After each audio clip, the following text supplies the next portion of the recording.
Welcome, everyone, to episode 10 of Where Are You Shopping in Your Relationships? I'm hoping you're joining us from YouTube. Make sure to subscribe, y'all. So, I'm Mariquita Solis, and alongside my co founder, Linda Tilson, we are the creators of The Last First Date. Today, we're diving into a crucial topic that affects almost everyone in the dating world: understanding your relationship patterns. A relationship pattern is simply a repeated way of choosing, responding, interpreting, or behaving in relationships. Sometimes sometimes people change, but the emotional experience stays remarkably similar. So you might find yourself pursuing unavailable partners, doing all the emotional labor, withdrawing when intimacy increases, or confusing intensity with genuine connection. So today we're going to be sharing 5 things you need to know and 5 things you need to do to change that cycle. And we've all been there. So we're going to sit here without judgment, gentleness, and kindness for ourselves as we go over these things. So I want to start first with the 5 foundational truths. Truth number 1. Everybody get your pencils out. Patterns feel like personality. Most people think, and gosh, do we think this? I just attract unavailable people. What's going on? Something's wrong with me, right? I always attract the ones that aren't right. So, a better question to ask is, what's feeling familiar here to me? So, our nervous system, when we realize, and when we think about how our body responds, our nervous system often mistakes a familiar feeling, the familiarity of someone, for compatibility, right? And if we grew up in a chaotic household, then chaos might feel like this feels right because that's what we grew up in, right? But is that necessarily a healthy type of relationship? So, in that case, if chaos feels normal or familiar, calm can feel boring, right? And so when we become aware of this, right, that there's something inconsistent here, then we can actually change, right? So when what we want is that consistent, stable relationship. But it's only when we become aware of this pattern that we can identify it. So, and your nervous system is always trying to keep you safe. So it's very important to be in tune with what your body's saying to you, right? So your nervous system is trying to keep you safe, but not necessarily happy, right? So your nervous system might say, I feel safe in this chaos, but that's when we can have a recognition of, is this really safe for me, right? Or is this something that I've become accustomed to and see as normal in my life? All right, so truth number 2: every pattern serves a purpose. Patterns don't survive because they're healthy, right? They survive because they meet a need. So when we look at ourselves, what are the needs being met, right? A lot of people are givers, but over givers, right? They go out of their way to do everything for someone, right? And why is that? Is it because it makes you feel valuable, or you feel like you're loved when you do all these things for other people, right? Or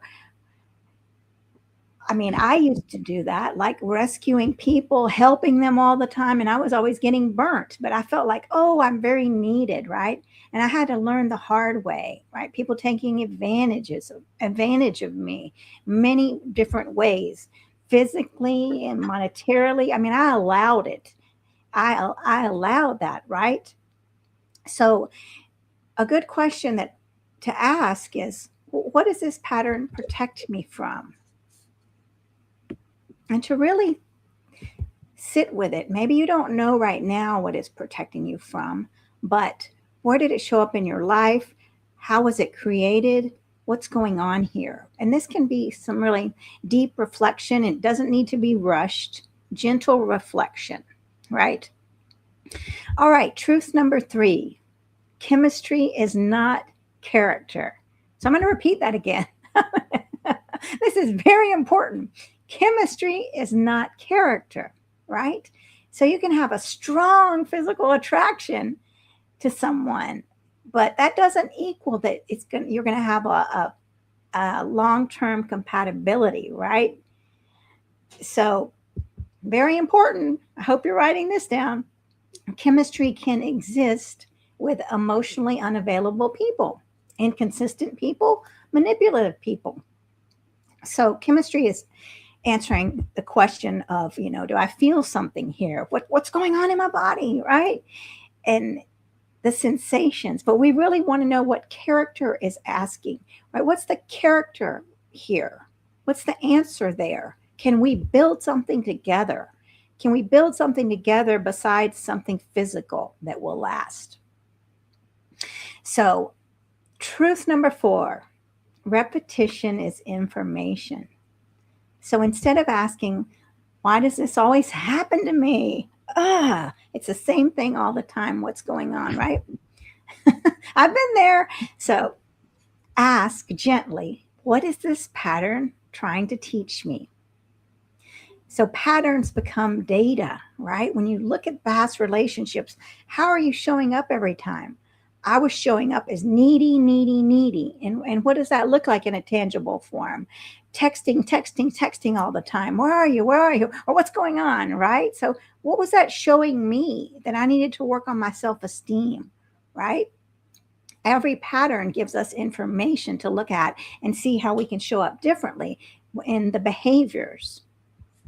So again, when you're looking at yourself, do it with gentle care and compassion. We all do the best we can based on our lived experiences. All right. Truth number 5, awareness creates choice. So if we're not aware, we can't change anything. So that it's crucial that we take time to look at ourselves, look at our past, right? Because if we're doing the same thing every time, and I was actually listening to something about this today.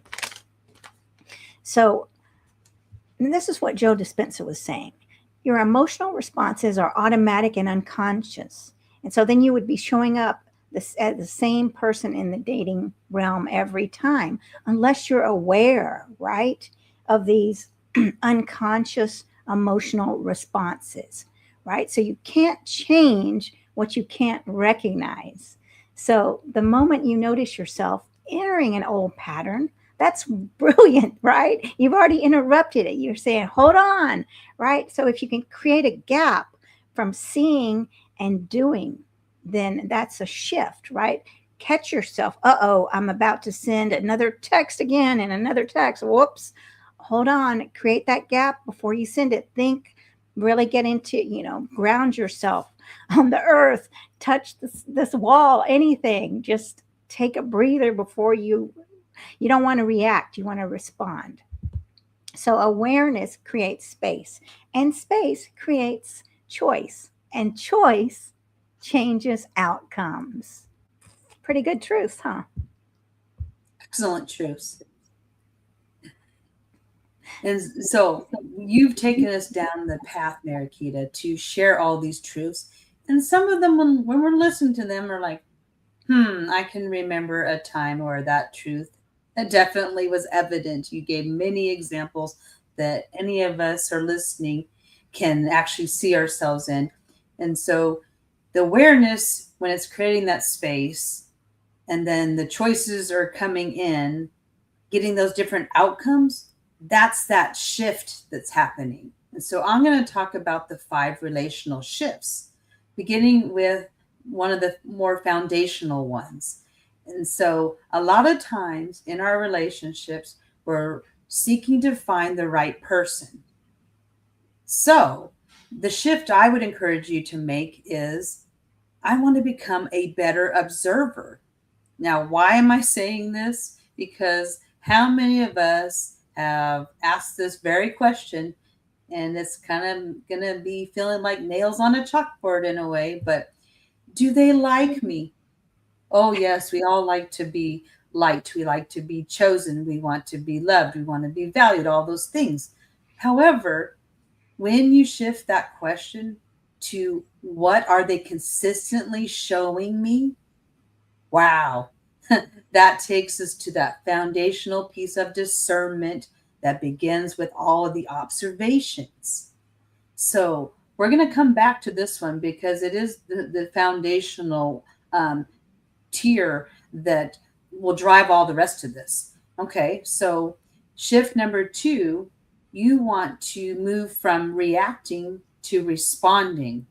Okay, so the pattern that is going to show up here is this, for example. I'm feeling very anxious that they haven't texted me back.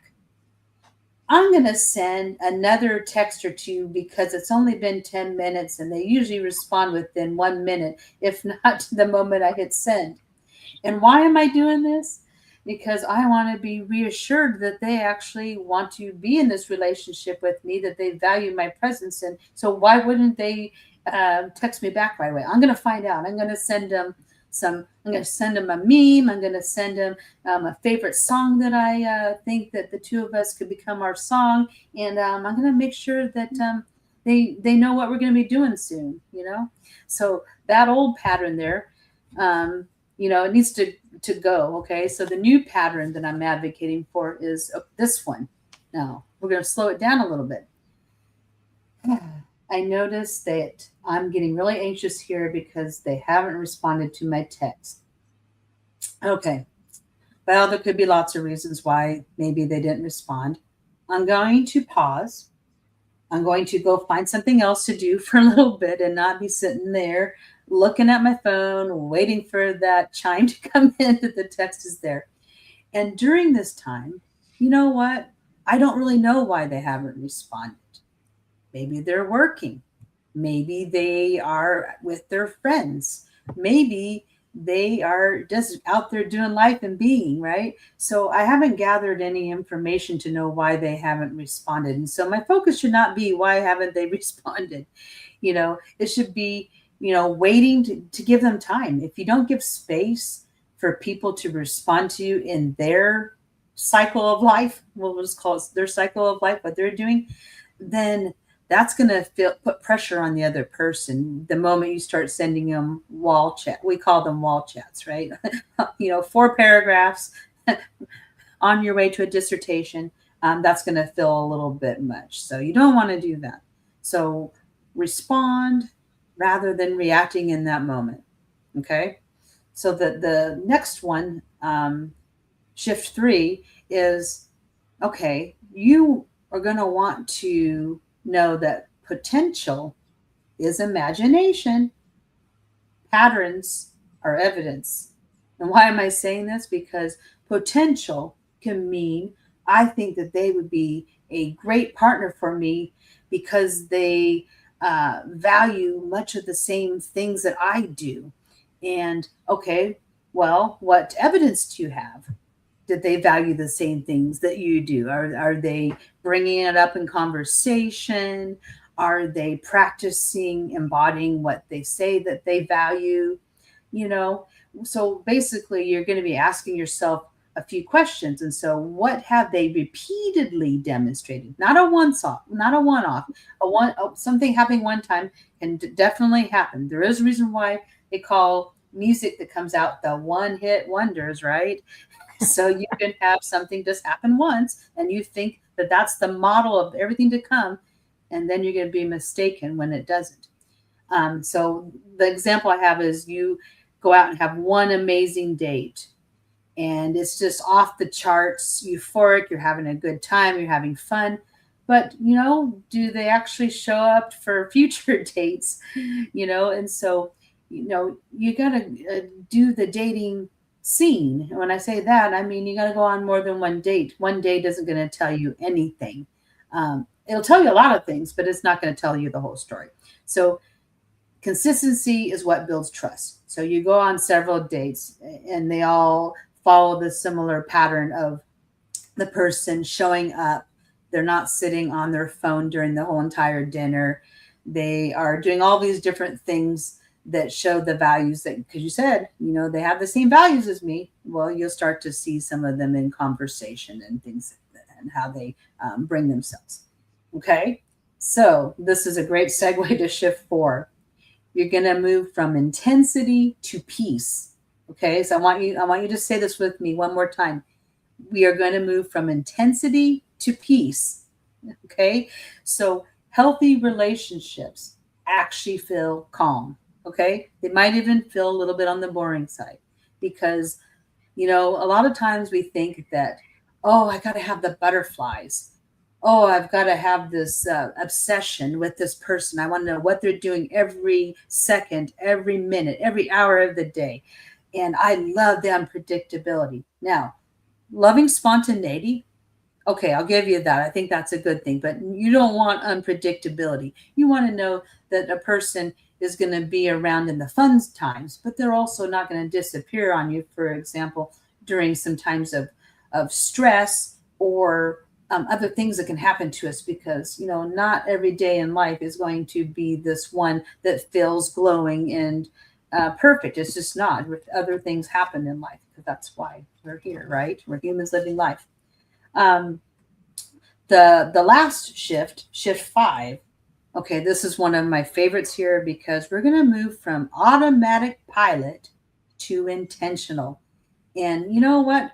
We as humans have programming. We are systems operating out in, a system, the world, the universe.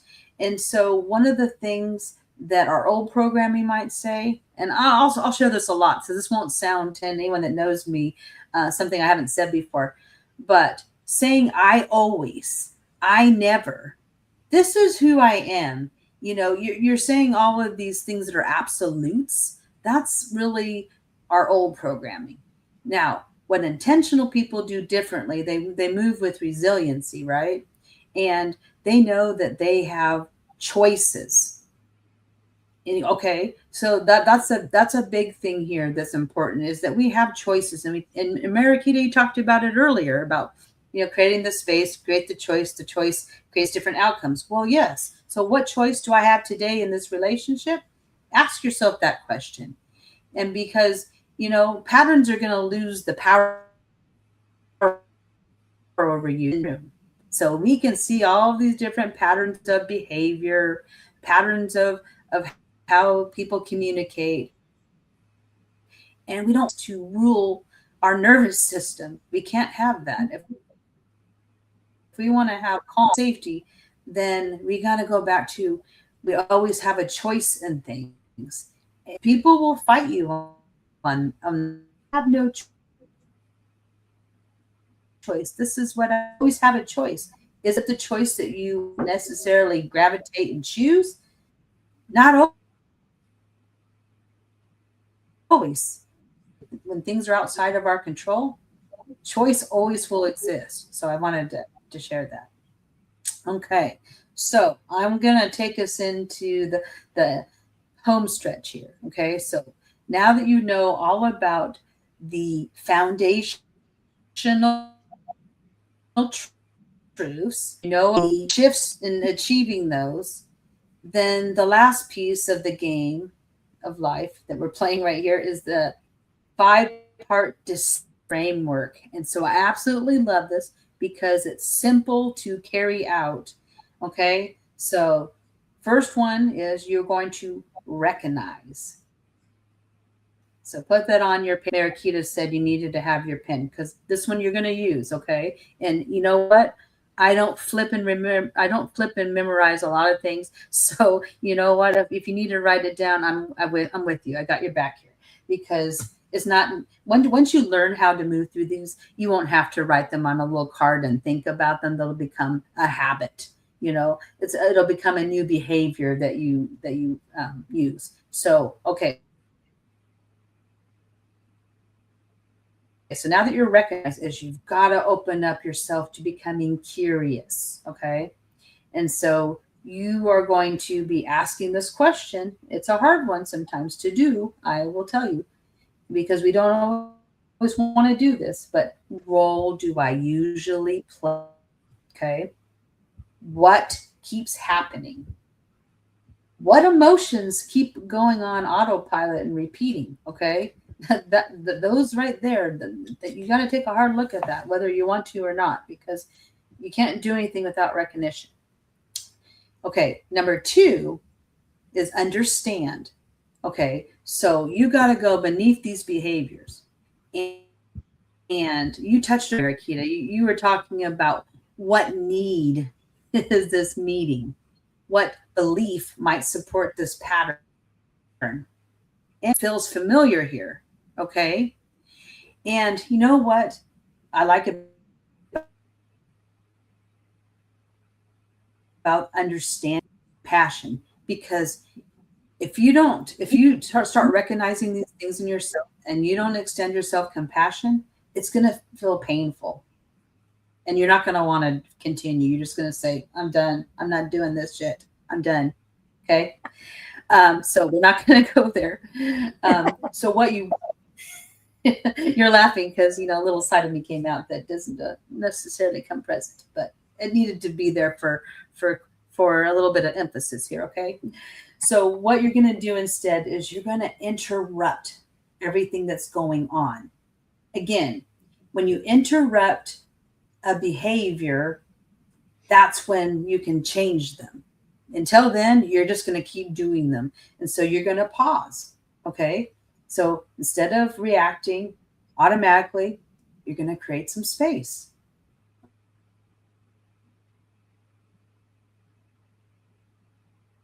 Okay. Because remember that you can choose from.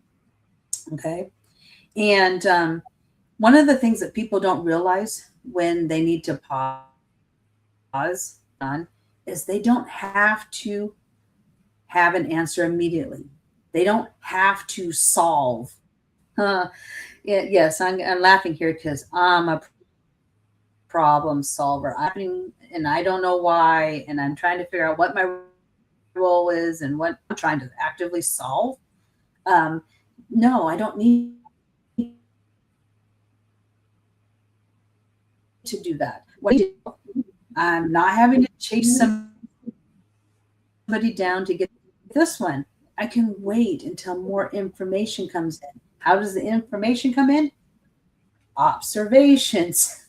And so these small interruptions are going to create the different outcome to autopilot. You know, when you take a behavior and you recognize it and you start to move differently, then you build this muscle that it'll start to feel familiar at all. It's going to feel very awkward. Okay. So the next step is step 4, which is replace. Okay. So the old habits need to leave. And so how are you going to get them to come in?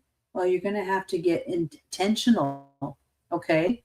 So instead of doing the pursuing, you're going to observe. Instead of rescuing, you're going to invite the other person to take ownership and responsibility. Okay, that's where, I mean, you can help somebody, but at the end of the day, they have to choose it and own it and be responsible. You're going to ask. So instead of overgiving, like, because you were saying, Mariquita, that, you know, used to do this overgiving, you just give, give, give. Well, we need to ask before we just go give people things, because maybe we're trying to give them something that they either don't want or they're not ready for. Okay, so we're going to ask. And think of when we're talking giving, for example, think about being on the other side of that. You know, it should be an exchange or you know, reciprocate, right? It should be coming and going. It shouldn't be one person giving everything, because that's when we talk about carrying the burden. It could be emotional, it could be structural, it could be any of those things. And instead of proving your worth, okay, because a lot of times we want to prove our worth to somebody. That's when we start to get defensive and we're going to start, you know, throwing things out there. Is allow people to earn access to us, because access should not just be something that's automatically granted. No, people have to earn that, and they earn that through the ops, you know, through what we do is we look at we observe what's going on, and that's going to give us some information, some data to make some decisions about, you know, whether or not we're going to allow access in. Okay.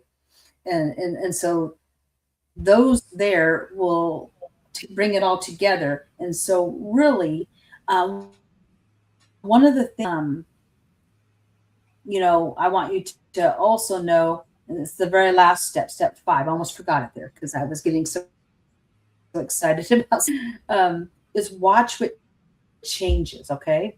So I'm going to tell you right now, some people are not going to like it when you express and hold your boundaries. Okay. So some people in your life, when you do that, relationship is going to fade out. In other cases, the boundary setting is going to help people how to approach you and how to be with you. And so you're actually going to have a healthier, more connected relationship. You don't always see it coming that way, but that is what happens.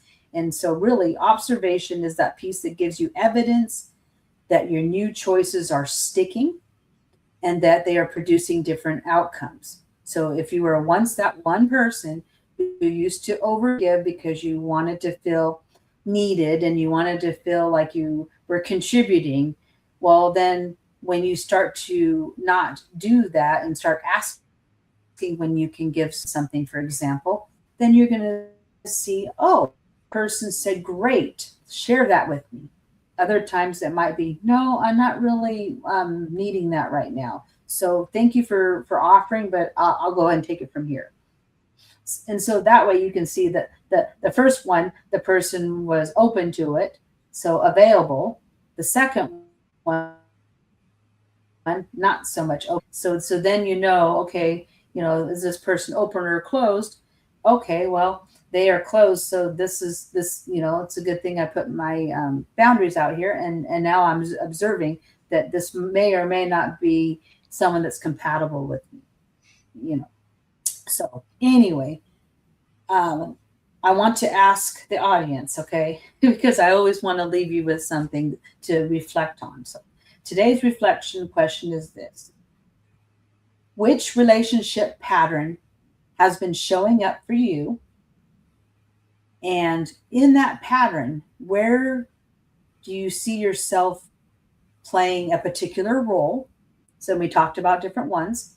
And knowing which role that you're playing in this pattern, what is one shift that you could do that would create the biggest difference in your relationships? So it's a 3-part question. I'm going to leave you guys with that. And later, if you are listening in, or if you're watching the replay and you want to share the answers to those questions with us, we would love to have you do that. We'd love to have that engagement conversation with you and for everyone else that's commenting. So we've given a lot of food for thought today. Okay. We've been doing lots of shopping. And so now this is the time that while you're shopping, we got something else that we want you to consider. So Mariquita, will you share with us what that is? Sure, I will. And y'all, if you're watching, please let us know you're watching, and I'll share it in just 1 second. Well, I love what you said about holding the boundary. That is so important because you can still love the person, and say, I can be around this person when they're showing up as a person of integrity, right? But if you're not showing up as integrity, I'm going to have to step away, right? So you don't have to exclude them forever. No, it's when they show up in the right manner that supports the relationship and is respectful to both of you. Yes, but until then, you've got to take care of yourself. So I love that you emphasized that, Linda. So thank you. Very important. All right, y'all. So our website is www. It's going on the bottom. I'm not going to read it because y'all can read it. And I don't know why my other website, we're having this must be April Fool's Day in the end of July. It had the other website up, which is fine, but this is the last first date website here. So y'all, if you want to contact us, check out the website because we got an exciting event coming up on August 14th. Now, we're going to be talking, and this is a workshop. So it's an interactive workshop that we're inviting you all to.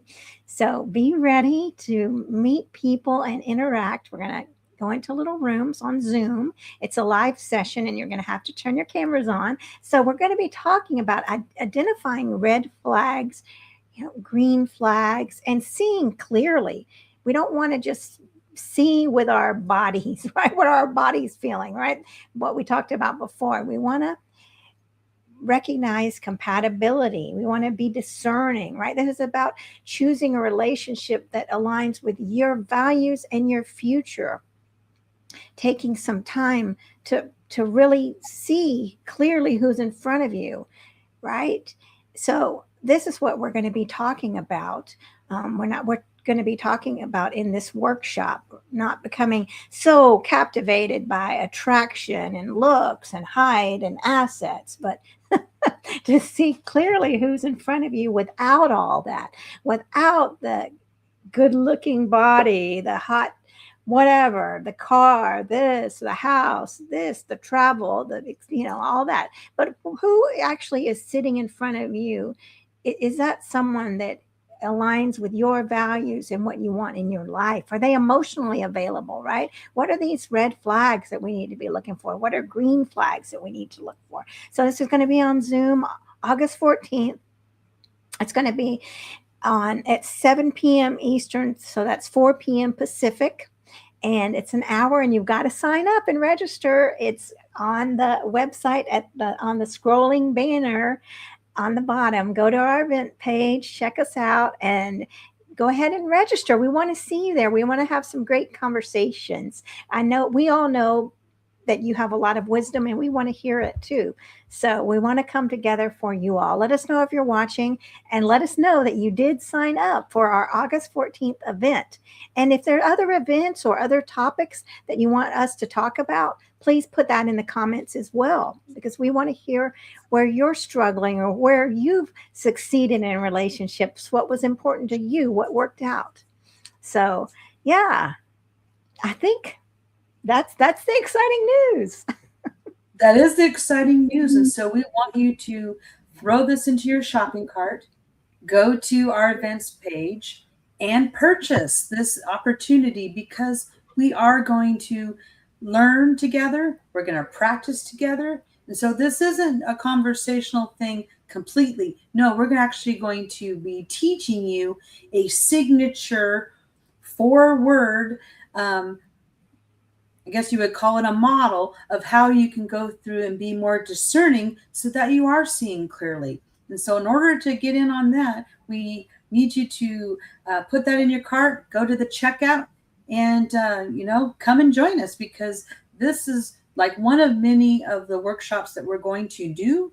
And we're really excited about this. We're excited about this topic. That's why we were talking about the different things in relationships today that we were, because it sets the stage. We're going to take what we talked about today, where we put a lot of depth into the modeling, and we're going to take it yet another layer deeper. And so we need you to join us. We want you to join us. And you know what? We want to put something else out there to you. It's always fun to go to these types of events with a friend. So grab a friend, a coworker, a colleague, and bring them with you. Why not?